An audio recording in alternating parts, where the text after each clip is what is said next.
Yo, what's going on, guys? Today I'm going to be giving you a review for the brand new Outbreak Easter egg quest within Call of Duty Black Ops Cold War's Season 4. So this is, of course, called Operation Excision. So I'm a big fan of these quests so far. I actually think both of the quests are better than the quests from the main maps, which is kind of funny. I will say that I preferred the first Outbreak Easter egg quest significantly more than this one. I really loved that first Easter egg. I thought it was pretty perfect, except for some of the earlier steps that were a little weird. And they've even kind of nerfed the boss at the end, so they made it a little bit easier, which I'm not really a big fan of. I think it was fine how it was. I liked it being challenging, but I guess since it's already been out for like a month, I guess you can make it easier for the players who haven't gotten an opportunity to do it just yet. So now they can pretty easily do it because it's a lot easier after they nerfed the Legion boss, and they also nerfed a lot of the zombies within the bunker area, so it's a much easier Easter egg. This video is going to be significantly shorter than the last one as well because of the fact that this Easter egg is a lot shorter than the last one, and I don't have to talk about all the Outbreak changes and such because there really wasn't that many changes to Outbreak, at least from the first Easter egg to this Easter egg, although there was a lot of changes from the launch of Outbreak until that first Easter egg launched.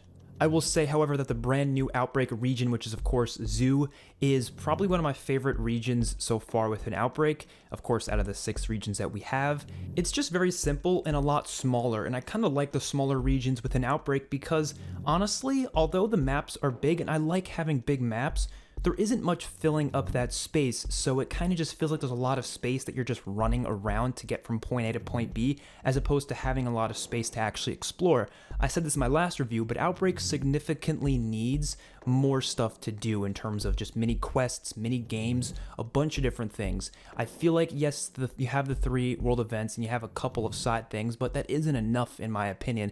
I think this mode can do a lot better if there was a lot more variety of world events and Easter eggs and side quests and all that stuff. And right now, all we really have is the main 2 Easter egg quests and of course a couple different world events here and there, but they kind of get a little bit repetitive after continuously playing Outbreak. I think Outbreak's a really fun mode to play every now and then, but I cannot see myself playing this on a daily basis like I could for a lot of other zombie maps. But Zoo just kind of makes that a lot easier because, like I said, the map's a lot smaller, so getting from point A to point B doesn't take nearly as long, and there still is a decent amount of content to explore, and it's probably one of the more cooler looking areas because you have the zoo area, which looks really awesome. I really wish they had like animals walking around it. Obviously, that would take a while for them to, design different animals and put them in there and make them do different things. I think that would have been a lot cooler though, even if they were just little side quests. Like imagine there was a little boss fight against like a gorilla or something within one of the cages. That would have been cool, and little things like that would have made Outbreak a lot more fun in my opinion, would have made each of the areas more unique as well. Maybe have specific things in specific regions that are only in those regions and can't be in any other region. That could have been a good opportunity to do that in Zoo, but unfortunately they didn't take it. But let's just get into the review for the actual main Easter egg quest that we've gotten within this brand new update for Black Ops Cold War Zombies. So just like the first Easter egg, it makes you go to round 3 before you can actually start any quests, and I kind of like that. I think it makes sense, and it allows you to just kind of chill for the first 2 rounds. You don't have to worry about anything, and then once you get to round 3, that's when you got to start worrying about stuff. Now, the first step on round 3, you have to find a red portal. There's only 1 red portal spawn on each region, so just look around the map and find it. This is not going to be a guide video, so if you're looking for a guide, you're at the wrong place. This is simply just a review. But yes, every region has a red portal. You have to go into it, and it does this really cool timed challenge where you spawn into the sky from the portal, and you have to go into different other red portals that are located around the map from the sky, and you have to do it. It's timed. You have to do it quickly. So you kind of have to cut your parachute so you go a little bit faster, but you can't miss it because if you miss it, you have to restart. And I'm not too sure if you have to actually restart the whole entire region, like you have to go to another region to do it, or if you can actually just restart it right away within that region. My team hasn't failed yet on this every time I've done it, so I'm not sure how that works, but how it is right now, I enjoy this step a lot. It's a lot more enjoyable than the first step in the last Easter egg, which of course the first step in the last Easter egg was setting up all the signals and making them the same signal as the main signal, and you had those 4 different radios that you had to kind of set up. I like this a lot more. This one's a lot simpler and a lot more fun, and I do like complicated steps, don't get me wrong, but if it's more fun, I'm probably going to prefer the one that's more fun, and this one's kind of cool. I like the idea of it, and again, it's not too tedious or annoying to do either. Then after this, you just speak to Ravenov, pretty simple, and then you go to round 4, And this is when things get a little bit crazy. Now, the big issue I have with this, for me personally, my team specifically crashed multiple times on this step, and I'm not sure if anybody else had the same issues. I'm not going to, make that a big negative for the Easter egg because not everyone experiences the same crashes, and the game's pretty crashy all around. I mean, a lot of CODs have been, so I'm not going to hold that against the Easter egg, but it is something to note that they got to fix some of their crashing issues out because it does ruin the experience a little bit for a lot of people. But to be fair, we probably would have completed this Easter egg on our first attempt, and honestly, I find it more fun having to do it after a couple different attempts, but I usually prefer it like that if it's because it's difficult, and that's why it's taken us a couple of attempts. I don't like failing the Easter egg because I crashed, but whatever, it doesn't really matter. Once you get into this area, you have to find this crashed helicopter. It's going to send you automatically to Sanatorium on round 4, so you don't have to, worry about different locations for this. It's just a crashed helicopter on Sanatorium, the same place every time. You have to listen to the radio, and then you have to go find this red orb, and you have to shoot it until it goes all the way to under the bridge on Sanatorium. Then you're going to find a bunny rabbit from one of the mystery box locations, where the mystery box is not currently at on Sanatorium, and you have to hold X on it. And this is probably one of the cooler steps in the entire Easter egg. And what happens is the bunny rabbit floats up, does this little dance thing, and then you have to defend the bunny rabbit, or at least kill all the zombies and enemies within the area. It's just a nice little lockdown type step where you're not really locked down or anything, but it just kind of feels like one because you don't really want to leave the area. I'm not sure if it would fail the step if you left the area, but you just kind of chill around there, kill all the enemies, and it gets a little bit hectic, and I kind of enjoy that. And then you have to actually take the bunny and you put it on your back, which is kind of cool. You put it on your back, you bring the bunny all the way back to that orb from the bridge. So this starts a Tagger-Toten-like step, which if you guys have played Tagger-Toten's Easter egg, you know what I'm talking about, where you have to escort this little orb through Sanatorium, and it goes through the parts of Sanatorium that we don't get to usually play on within Outbreak. Well, we can play on these regions of the map within Fireteam. So obviously if you played Fireteam, you know what these regions look like.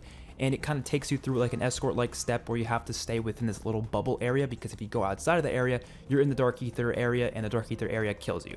So you can't go in there. You have to stay in this little force field-like thing and just kill all the zombies and enemies that are coming at you. And it's a pretty crazy step. It gets pretty hectic, and it's a lot of fun. I do enjoy this step. I like escort steps like this. I think it's a lot better than the one in Tagger-Toten, because the one in Tagger-Toten, you could not see shit, man. That was a rough step. But in this one, it's pretty self-explanatory. It gets sometimes a little too hectic. You need decent weapons for this to be, somewhat easy. And then after you're done with this step, it kind of takes you to the main building in Sanatorium, not the main building from the Outbreak region of Sanatorium, but one of the main buildings from the Fireteam location, which again, you can only see doing this Easter egg step. You can't normally see it in Sanatorium in Outbreak. And you go upstairs and you find these scientists that have been shot and killed from Omega. And obviously, well, they're from Requiem, but their Omega killed all these scientists.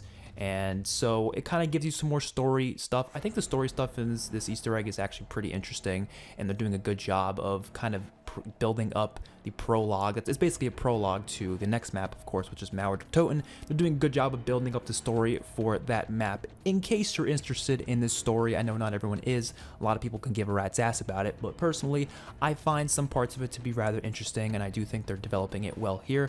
And then it takes you to a boss fight. Unfortunately, a boss fight we've already seen. Now, I'm not necessarily mad that it's Orda again, because we saw Orda in, Firebase Z, and then we saw him in Outbreak again with a different type of boss fight. And because it was a different type of boss fight, Orda's movements were completely different. He wasn't stationary like he was in Firebase Z. Therefore, I really liked the addition of Orda boss fights in Outbreak. I thought they're really cool. But because Orda's the exact same here as he is normally in Outbreak, it doesn't even feel like its own boss fight. Now, it's better than not getting a boss fight at all, I'll be honest. So, at least we have a boss fight. I'll say that, just like I say for any other boss fight that's not that good, at least it has one, because some maps don't even have a boss fight. So, at least we got something, but it's still kind of lackluster. Legion's boss fight was miles better than this one. I know it's supposed to just be a prologue, but at the same time, it's still an Easter egg quest. I still would wish and hope it was something a little bit grander than just Orda normally as is. It could have been really anything else that we haven't seen before, and I probably would have been more impressed by it.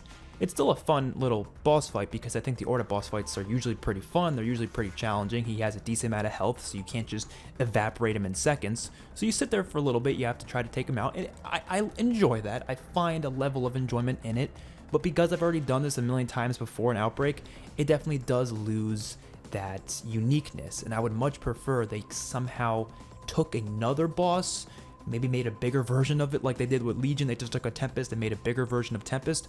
Why not do that for another boss? Why not take a Panzer and make a big mecha version of Panzer that's even bigger? I don't know. They could have done a million different things, and I would have been probably more impressed than just seeing, unfortunately, Orta again. I'm sick of Orta. We've seen him way too many times. Hopefully, Mauert or Toten has a really cool boss that's completely different than anything we've seen before, but as a whole, I do think this Easter egg is at least decent. I don't think it's going to go down in history as one of the best Easter eggs ever, but I do find some of those earlier steps to be a lot of fun. I just think the boss fight was a little bit lackluster, and Outbreak as a whole is still something that I think needs some work, and I think it has potential for the future. I fully expect Outbreak to come back within World War II Vanguard, especially after hearing that Treyarch is working on that game, so hopefully they can find a way to make this mode a lot more replayable on a larger scale. I want more things to do on the map, more mini games, more quests, more just objectives all around with a lot of rewards. Rewards are the most important thing because you can have all sorts of fun mini games, but if they're not rewarding, I'm not going to want to do them nearly as much as I would otherwise. I do still think that these Easter egg steps have the same issue that majority of Cold War's Easter eggs have had so far, where they don't take much brain power to complete. And that's something that most people probably prefer. I mean, they're playing a video game. They don't want to be trying to solve math equations or anything while playing a video game. They just want to go in and kill zombies and show off their zombie killing skills. Personally though, I do like the puzzle-esque side towards Easter egg quests. I think some of the puzzle steps in previous maps have been kind of cool as long as they make them not tedious and they make them like, I guess, something you can complete just by playing the game and something that you don't need external sources to complete. And I think there's definitely a way for them to do that. I mean, look back to Zombies in Spaceland, which is like the crown jewel of examples when it comes to Call of Duty Zombies in terms of Easter eggs. You have one of the best Easter egg steps in the before the boss fight in Spaceland, where you have to match, it's a Simon Says step. We've seen plenty of Simon Says steps before, where you have to match the colors with the color pattern that the UFO shows off, and you have to match that below.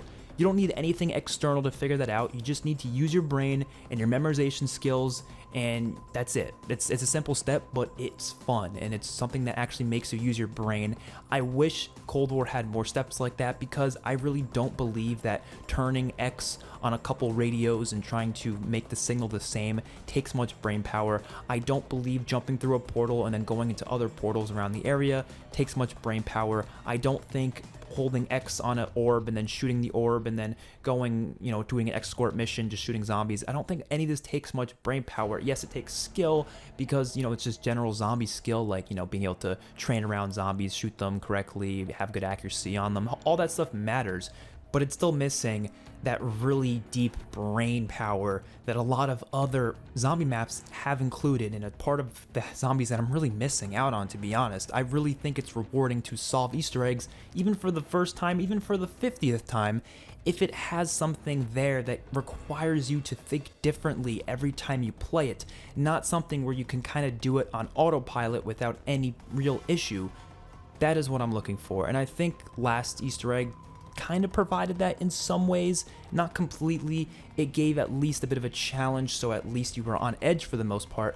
But I think this Easter egg kind of goes back to Firebase C&D Machines type of Easter egg, where it's very easy and it's very simplistic, but at least it's a little bit more fun than those past ones, so I'll give it that. Some of the steps are at least something that are somewhat replayable, and I might do this a couple more times. I don't know. It's a very simple quest, definitely easier than I think the last one, but I don't know. Hopefully you guys enjoyed this review. Let me know what you think about Outbreak's second Easter egg quest in the comments down below, and I'll see you guys in the next one. Peace out.